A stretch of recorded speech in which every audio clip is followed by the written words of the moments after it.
There is a Downtown Express 2 train to Flatbush Avenue, Brooklyn College, 3 minutes away. To realize that my voice is part of the background sound of New York just blows me away.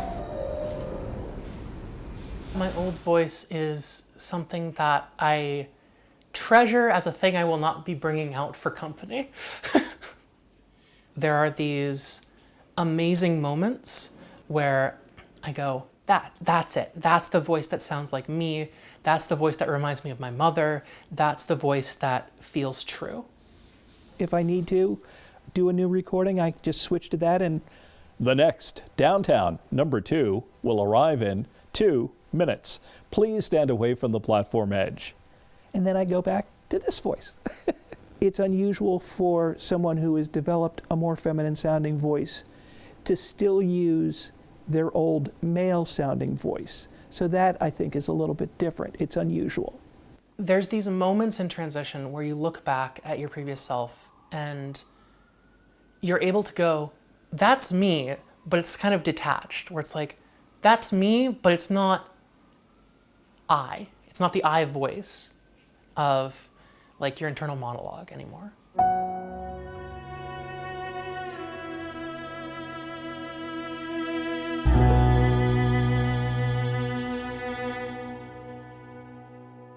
I was 20 at the time, 25 now.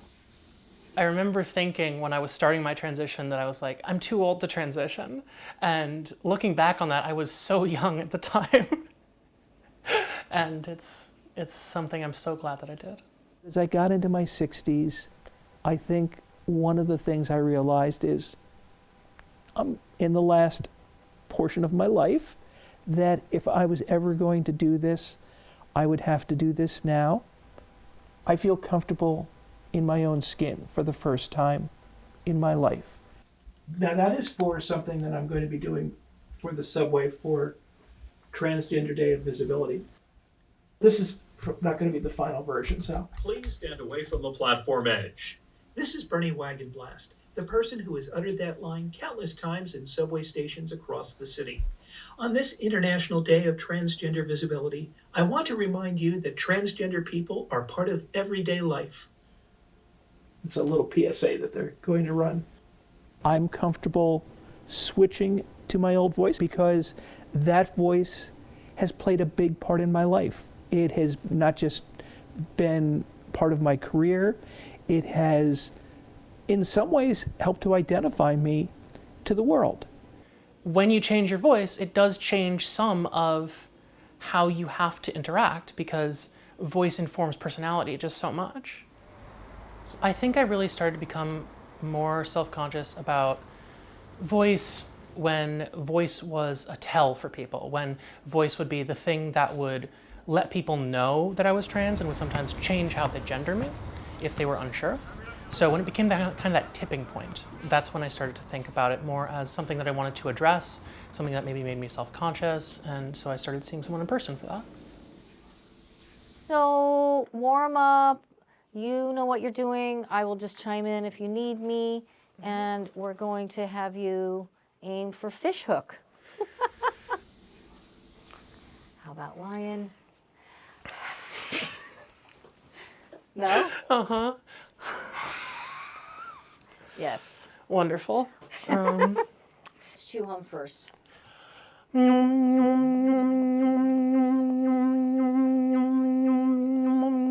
Wow, that's too good to change.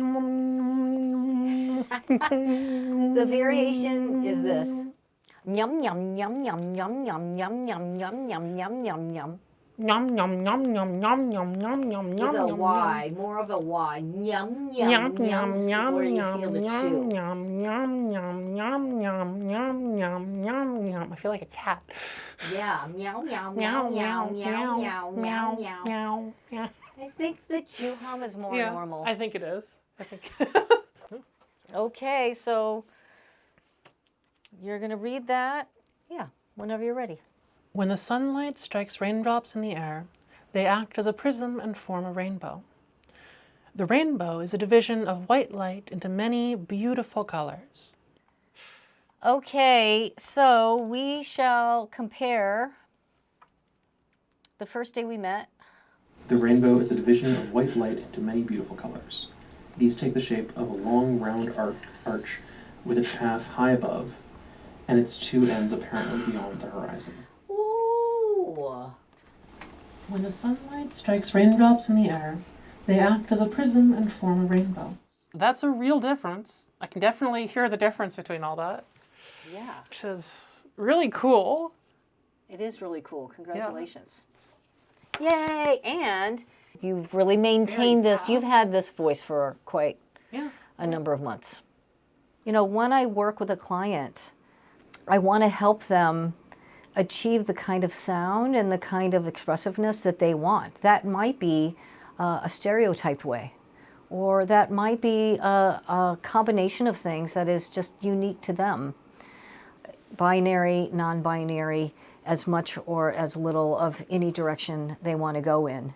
And their own views about gender and how they fit in the world, that's for them, and I am assisting them to reach their goals. The biggest thing I will tell people is it requires a lot of work, it requires a ton of practice, and it requires a ton of patience.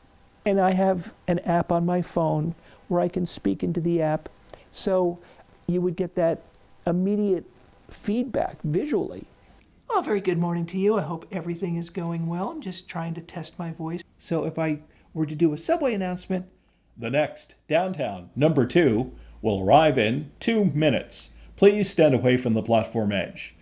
you can see that it's primarily within the male zone.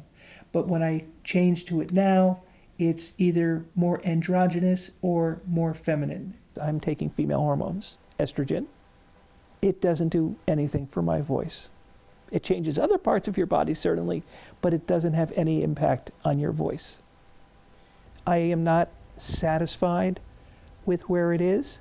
It's something even as I'm talking to you right now, I'm listening to it. I'm constantly making adjustments. If I hear it getting a little too deep, I'll try to raise it up and make adjustments to it. But it's something that I think will be a lifelong process. Voice for me was so much about passing. Like, if people were gendering me correctly with my voice as it was, I never would have changed it.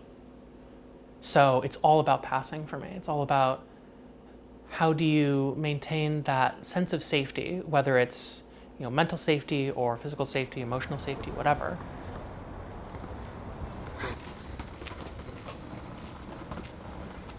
My initial thought is the best compliment someone can have is not to say anything at all, is to just not notice it. If you're communicating with people in a way that's inauthentic to yourself, you're misrepresenting yourself. And that's not like a thing that's bad for other people. That's a thing that's bad for yourself so much, where it's, if you're being an inauthentic version of yourself, you're not experiencing the world, I think, through like a positive lens.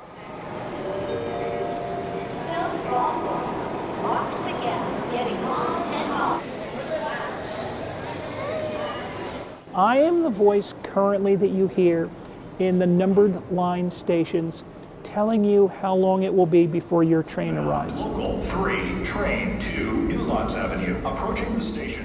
Is Brooklyn bound. Local 2, train to Flatbush Avenue, Brooklyn College, approaching the station. It's really pretty cool to be having my voice heard by so many people, and to realize that my voice is part of the background sound of New York just blows me away.